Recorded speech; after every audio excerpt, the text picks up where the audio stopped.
Saudações a todos. Chamo-me Samuel Paulo Mchanga, estudante do ISCIM, Instituto Superior de Comunicação e Imagem de Moçambique, licenciatura em Contabilidade e Auditoria. Eu tenho como tema quadro conceptual da cadeira, uma matéria da cadeira de Contabilidade Financeira 1. Neste presente trabalho irei falar do quadro conceptual. O quadro conceptual desempenha um papel fundamental ao estabelecer os princípios, conceitos e orientações que sustentam a preparação, apresentação e verificação da informação financeira. Ele fornece a estrutura teórica que orienta os profissionais na identificação, mensuração e divulgação dos elementos das demonstrações financeiras, garantindo consistência, comparabilidade e fiabilidade na comunicação da posição econômica e do desempenho das entidades. O trabalho tem como tópicos o conceito do quadro conceptual, objetivos das demonstrações financeiras, características qualitativas das demonstrações financeiras, reconhecimento dos elementos das demonstrações financeiras, mensuração dos elementos das demonstrações financeiras, o conceito capital e manutenção de capital. Quadro conceptual. Segundo Schleiermacher, 1996, o quadro conceptual é definido como uma estrutura básica subjacente à formação de ideias, tendo surgido em 1952 a primeira referência a conceitos no contexto de um quadro conceptual na introdução do relatório do American Institute of Accountants. Pereda, em 1900 e Tua Pereda, em 1996, define o quadro conceptual como o suporte teórico da normalização contabilística, que, apoiando-se na teoria geral da contabilidade, desenvolve, mediante um itinerário lógico-dedutivo, os fundamentos conceituais da informação financeira, com a finalidade de dotar de sustento racional e, em consequência, de congruência lógica às normas contabilísticas com as quais se estabelece aquela informação. E como elementos das demonstrações financeiras, antes de falarmos das demonstrações financeiras, os elementos são ativos, passivo e capital próprio. Agora, os objetivos das demonstrações financeiras. Segundo o quadro conceptual, as demonstrações financeiras têm como objetivo proporcionar informações sobre a posição financeira, o desempenho e as alterações na posição financeira de uma entidade que sejam úteis para um leque de utilizadores no processo de tomada de decisões econômicas. A avaliação da performance de uma entidade constitui um dos principais objetivos das demonstrações financeiras, uma vez que os utilizadores das demonstrações financeiras, em particular os acionistas, querem avaliar a rentabilidade obtida, tendo em conta os custos de oportunidade do capital investido. Esta avaliação deve ser efetuada para uma entidade como um todo, mas também para unidades operacionais ou atividades em determinados países. Também devemos ter presente que as demonstrações financeiras não apresentam todas as informações de que os utilizadores necessitam, uma vez que, em grande medida, refletem informações do passado e informações financeiras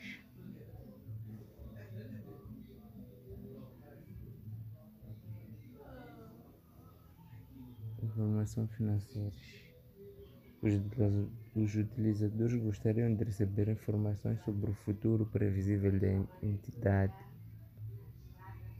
e não informações financeiras e informações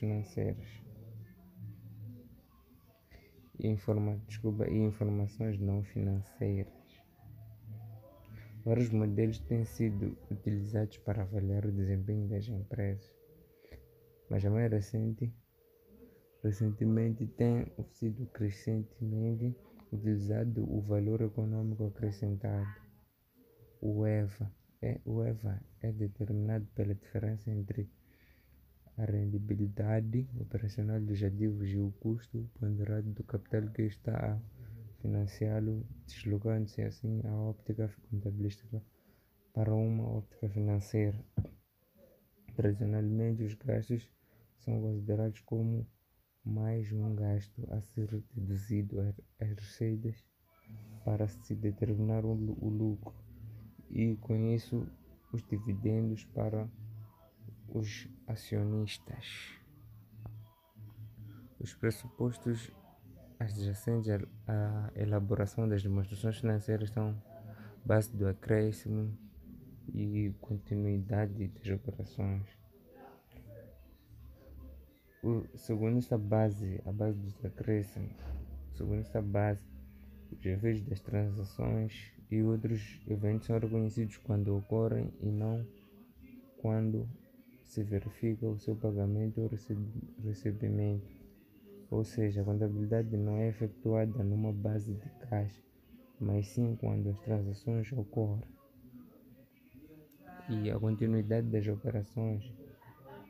As demonstrações financeiras são normalmente preparadas no pressuposto de que a entidade irá prosseguir a sua atividade operacional. Assim, assume-se que a entidade não tem a intenção nem a necessidade de entrar em liquidação ou reduzir significativamente o seu nível de negócio. Caso essa intenção ou necessidade existe, as demonstrações financeiras devem ser preparadas numa base diferente, base de liquidação.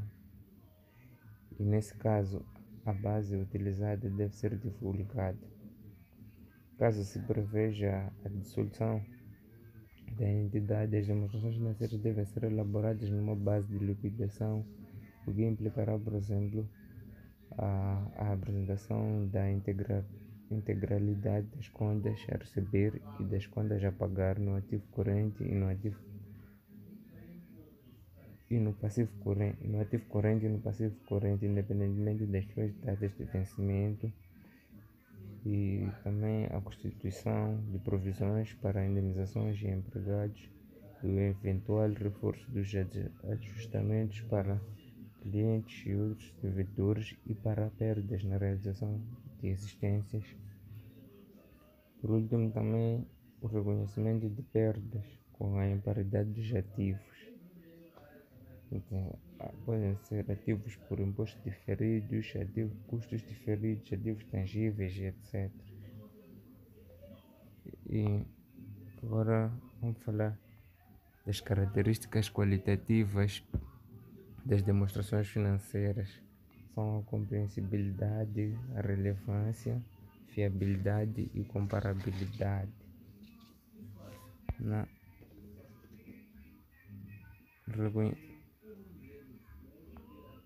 A compreensibilidade,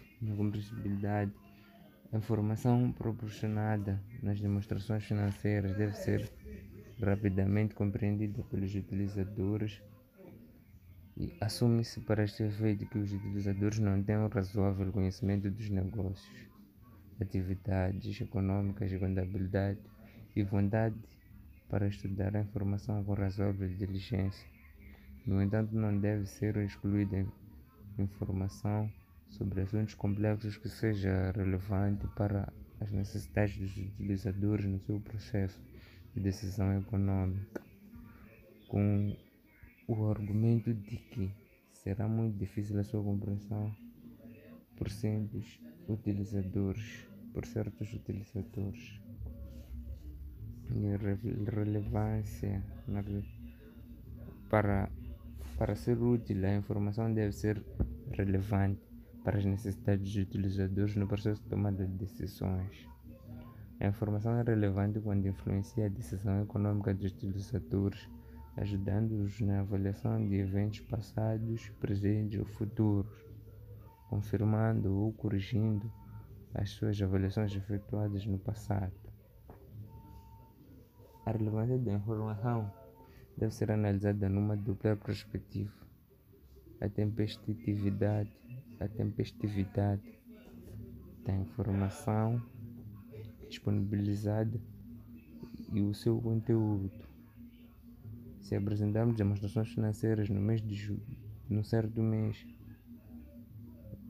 ou pode ser junho, relativamente ao exercício findo em 31 de dezembro, essa informação não será muito relevante para os utilizadores, quais estarão mais preocupados em saber qual foi o desempenho da empresa no semestre em curso e em projetar esse desempenho para o ano em curso. A informação será relevante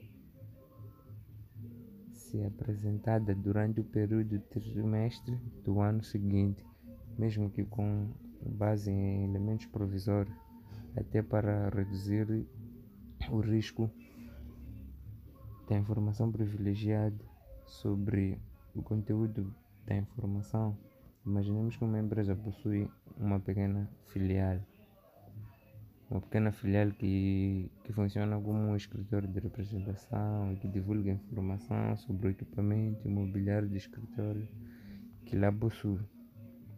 Em contrapartida, a mesma empresa não divulga a existência de um processo judicial no qual um terceiro lhe solicita uma indemnização de montante significativo que não foi objeto da provisão. Neste caso, a empresa fornece informação irrelevante e omite informação que pode originar uma significativa volatilidade nos resultados futuros. Podemos assim dizer que as demonstrações financeiras da empresa não observam as características qualitativas da relevância e fiabilidade. Para ser útil, a informação tem de ser também fiável. A informação é fiável quando está isenta de erros materiais ou de influências. A denominada contabilidade criativa poderá afetar esta característica da informação. Os auditores têm o importante papel de assegurar a fiabilidade da informação financeira. No entanto, não esquecemos que a responsabilidade pela apresentação das demonstrações financeiras é de órgão de gestão. Serão os gestores que, em primeiro lugar, deverão ser responsabilizados caso a informação contenha distorções materialmente relevantes. Os contabilistas e os auditores deverão também ser responsabilizados, devendo estar em condições de provar que atuaram com zelo e diligência no âmbito das suas funções. E comparabilidade. Os utilizadores devem poder comparar as demonstrações financeiras de uma entidade no tempo para identificar tendências relativamente à sua posição financeira e desempenho. Os utilizadores devem também poder comparar as demonstrações financeiras de diferentes entidades de forma a avaliar a posição financeira, desempenho e as alterações na posição financeira relativamente às demais, e tendo em vista assegurar a comparabilidade da informação no tempo, onde se alterar voluntariamente uma política contabilística, terá de se proceder à aplicação retrospectiva dessa política.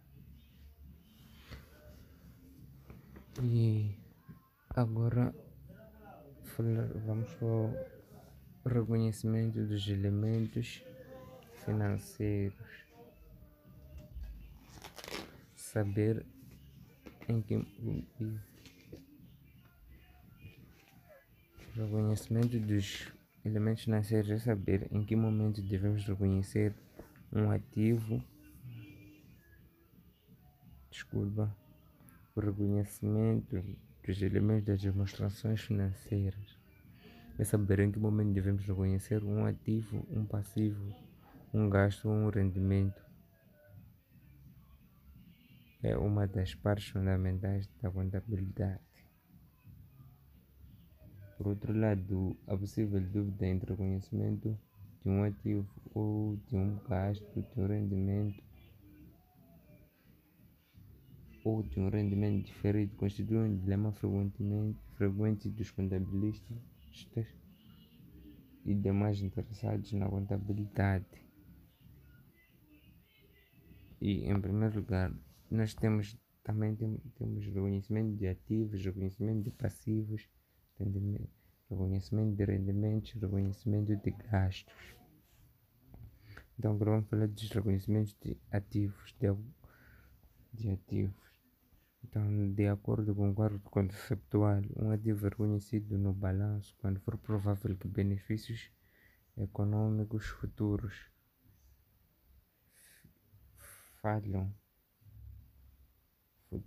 fluam para a entidade e ativo tem um valor que pode ser mensurado com fiabilidade. Para além dos benefícios econômicos futuros, conforme anteriormente abordado, um ativo tem de poder ser mensurado com fiabilidade para ser reconhecido. Por exemplo, nos trabalhos para a própria empresa poderão existir dificuldades na mensuração dos ativos, podendo em situações extremas levar a não reconhecimento dos correspondentes ativos. E deverá ser adotada uma atitude de prudência no reconhecimento de ativos. Em consequência, não se devem reconhecer ganhos contingentes, como indenizações solicitadas a terceiros, juros de mora, rapel a receber, etc., quando não for provável o seu recebimento. E no reconhecimento de passivos, segundo o quadro conceptual, um passivo é reconhecido no balanço quando for provável que haverá saída de recursos, incorporando benefícios econômicos que resultarão da liquidação de uma obrigação presente e que a quantia pela qual a liquidação terá lugar possa ser mensurada com fiabilidade. Um elemento-chave no reconhecimento de um passivo é o grau de probabilidade de o passivo se materializar. Sendo a perda provável, estamos perante um passivo. Sendo a perda possível, estamos perante um passivo contingente, o qual não é incluído no passivo, sendo apenas divulgado no anexo. Por vezes poderemos não estar em condições de mensurar um passivo com fiabilidade. Poderá ser o caso de um processo judicial em que a perda é considerada provável, mas não se consegue estimar com fiabilidade o seu montante. Nesse caso, não se reconhece o passivo, procedendo-se apenas a sua divulgação. Estas situações terão de ser apreciadas com muito cuidado, uma vez que as entidades terão a tendência de referir que uma determinada perda não é suscetível de quantificação para não reconhecerem o passivo e o respectivo gasto. E o reconhecimento de rendimentos, segundo o quadro conceptual, os rendimentos são reconhecidos nas demonstrações dos resultados quando tem havido um aumento de benefícios econômicos futuros que pode ser mensurado com fiabilidade em resultado de um aumento de ativo ou da redução de um passivo. O reconhecimento de rendimentos é uma questão que tem preocupado os contabilistas. Existem várias concorrentes relativamente ao momento de reconhecimento do rédito. No reconhecimento de rendimentos deve seguir-se uma atitude de prudência. Em caso de dúvida quanto aos benefícios econômicos futuros, o rendimento não deve ser reconhecido. Se a dúvida assenta sobre o montante desses benefícios, deve reconhecer-se o menor dos valores possíveis. Não se deve reconhecer rendimentos que possam vir a ser anulados no futuro, em particular ganhos contingentes. O reconhecimento de gastos, de acordo com o quadro conceptual, Os gastos são reconhecidos nas demonstrações dos resultados quando tenha havido uma redução de benefícios econômicos futuros que pode ser mensurada a confiabilidade em resultado de um ativo ou de um aumento de um passivo. Esse critério para o reconhecimento de gastos será da maior utilidade na decisão entre capitalizar um determinado dispêndio ou levá-lo diretamente a gastos, sendo também relevante para a contabilização das perdas por imparidade dos ativos. Uma regra clara a ser observada no reconhecimento de gastos é que não podemos ter gastos em períodos futuros relativamente a rendimentos reconhecidos no passado. Daí temos de recorrer a estimativas para se determinar o valor dos gastos contingentes, por exemplo, gastos com garantias. E agora vamos para o tópico da mensuração dos elementos das demonstrações financeiras. Mensuração é o processo de atribuição de um valor a um ativo, passivo, elemento de capital próprio, gasto ou rendimento. A problemática da mensuração coloca-se no momento inicial e em momentos subsequentes. Assim, a apreciação da mensuração devemos analisar separadamente a mensuração inicial e a mensuração subsequente. A mensuração inicial é, por regra, o custo existindo. No entanto, várias situações em que tal não se verifica. Na mensuração subsequente existem diversas bases de mensuração com diferentes tratamentos no que se refere à contrapartida das variações do valor. E também temos como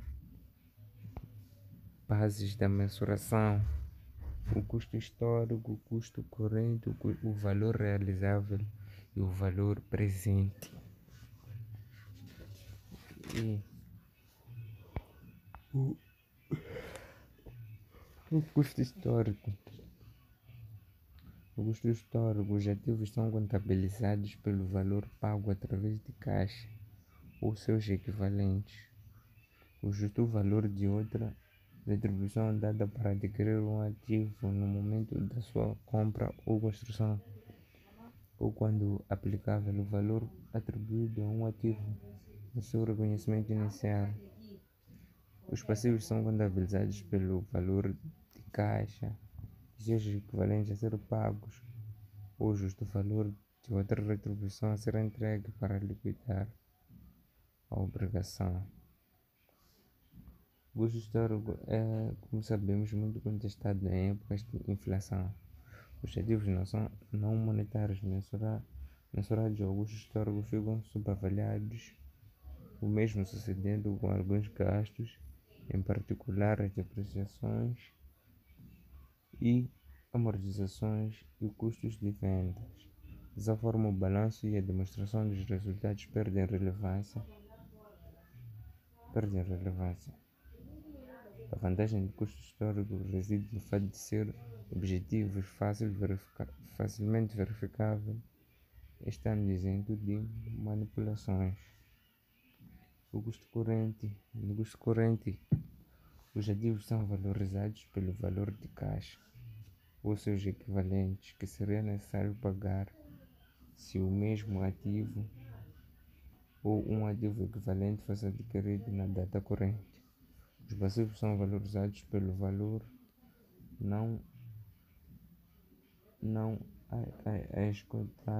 descontando de caixa ou equivalentes de caixa que seria necessário para liquidar a obrigação atualmente. No valor realizável, os ativos são apresentados pelo valor de caixa ou seus equivalentes, que seria obtido atualmente pela sua venda. Os passivos não são mensurados pelos valores de liquidação, ou seja, as quantias não descontadas de caixa ou equivalentes de caixa que se esperam pagar para satisfazer a obrigação no decurso normal dos negócios. Existem várias variantes do valor de realização. Por exemplo, o justo valor menos o custo no ponto de venda, e justo valor menos o custo para vender, e por último, valor realizável líquido.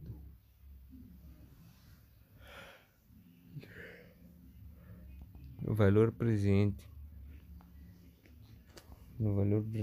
os ativos não são os ativos no valor presente, os ativos são valorizados pelo valor presente, descontando os recebimentos futuros que se espera que o ativo gere no decurso normal dos negócios. Os passivos são valorizados pelo valor presente, descontando dos pagamentos futuros que se espera que sejam necessários para liquidar os passivos no decurso normal dos negócios. O conceito de valor presente aplica-se sempre que existem ativos ou passivos não correntes sem juros, bem como na mensuração dos respectivos rendimentos e gastos. No cálculo do valor presente existem três elementos fundamentais a ser considerados, que são a taxa de desconto, a data estimada de liquidação financeira e o montante a ser liquidado. E, na verdade, existem possíveis bases. As possíveis bases de mensuração a utilizar são múltiplas, não só esses quatro. Temos também o valor recuperável, valor de uso, custo amortizado, custo presumido, justo valor e valor do mercado. Mas para o presente trabalho só falaremos desses quatro. Já falei. Então, agora falarei do capital, do conceito de capital e manutenção de capital. Existem dois possíveis conceitos para a elaboração das demonstrações financeiras: o conceito de manutenção de capital financeiro e o conceito de manutenção de capital físico. Segundo o quadro conceptual,